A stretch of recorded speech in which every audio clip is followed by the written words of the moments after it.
ہر جگہ پر کہتا ہوں کہ اہل تشیع بھائی ہمارے ساتھ بہت زیادتی کر رہے ہیں.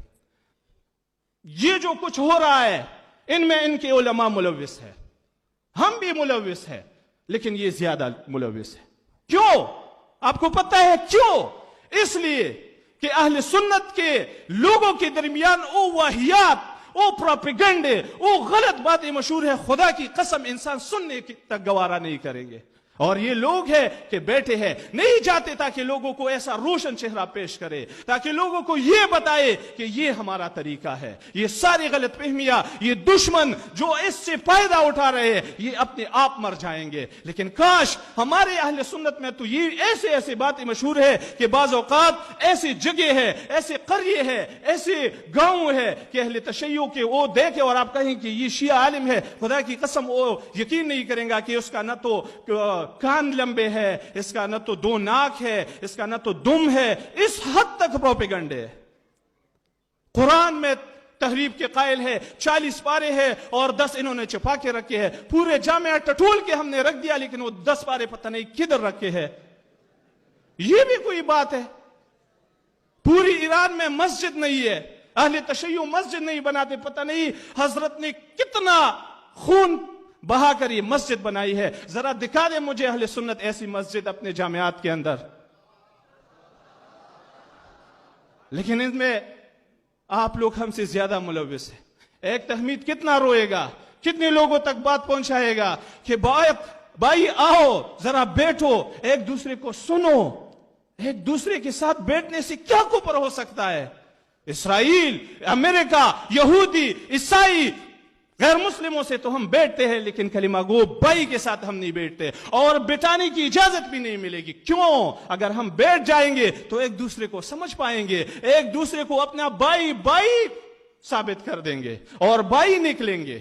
تو جب بھائی نکلیں گے تو پھر لڑیں گے کون؟ پھر امت مسلمہ انتشار کون پھیلائے گا؟ پھر امت مسلمہ کو ایک دوسرے سے کس طرح ذبح کروائے گا؟ دشمن تو بیٹا ہے ادھر, ہم ہی کافی ہے ایک دوسرے کی مسجد جلانے. اور ایک بات آخری میں کہتا ہوں, میرے ذہن میں بہت سارے باتیں ہیں, میرے ذہن میں بہت سارے باتیں تھے, لیکن یقین جانو کہ میں نہیں لے سکتا اور وقت. لیکن ایک بات میں کہتا ہوں, غور سے سنو یہ بات, کہ دشمن آرام سے بیٹھا ہے, وہ ہمارا تماشا دیکھ رہے ہیں, اور میرے ذہن میں ایسے الفاظ جذبات کی وجہ سے آ رہے ہیں کہ شاید بعد میں آپ لوگ مجھے بھی گالے دے کہ یہ کس طرح کے الفاظ استعمال کر رہے تھے.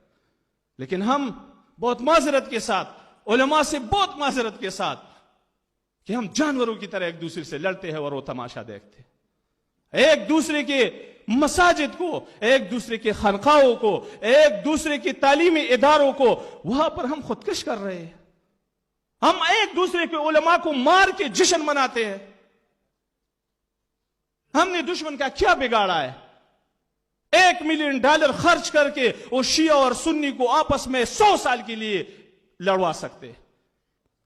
میرے دوستو, بھائیو, آج ہمیں جھنجھوڑ کے بیٹھنا ہے. آج ہم نے سوچنا نہیں ہے, آج ہم نے اسی طرح اقدام کرنا ہے, اسی طرح آگے بڑھنا ہے. آگے بڑھنا نہیں ہے بلکہ دوڑ کے ایک دوسرے کے پاس جانا ہے, ایک دوسرے کے ساتھ رو رو کے گلے ملنا ہے, ایک دوسرے سے معافیا مانگنے ہے. اور خدا کی قسم جس نے پہل کی انہوں نے سنت نبوی صلی اللہ علیہ وسلم پر عمل کی.